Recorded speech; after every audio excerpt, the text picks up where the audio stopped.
On avait consommé, on avait bu, ma femme et moi, et puis une autre fille dans la chambre. Malheureusement, avec le feu d'alcool, je me suis retrouvé sur ma fille. Je me suis retrouvé sur ma fille, c'est que je pénétrais ma fille. C'était pour la première fois.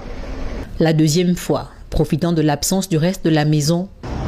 Elle est venue pour me faire un massage, elle m'a massé, et puis elle était consentante. J'ai regretté amèrement, c'est là où je vais m'arrêter de boire. Si l'accusé reconnaît les faits, il avouera cependant avoir été sous une emprise lors de la deuxième fois notamment. Vous pouvez vous renseigner, je n'ai jamais fait de ce genre d'acte. Je suis surpris même moi-même.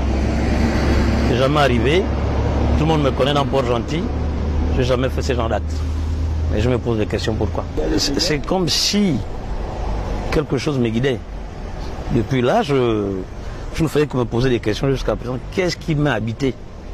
Je n'ai jamais fait, j'ai 11 gosses, je garde plein d'enfants, j'en ai élevé plein. Pourquoi là? Je ne comprends pas.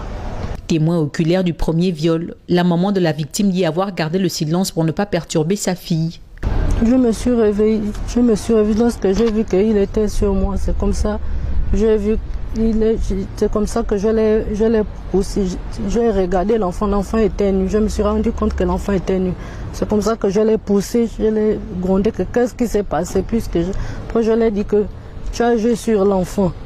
C'est comme ça qu'il m'a dit, il n'a même rien dit. C'est comme ça que j'ai vite pris l'enfant, je l'ai amené à la douche. Je n'ai jamais eu ça de ma vie. Je n'ai jamais fait du mal à une mouche.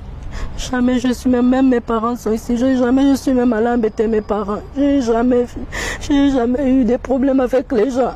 Je n'ai pas de copines. J'ai gardé même le silence là parce que je ne connais pas parler.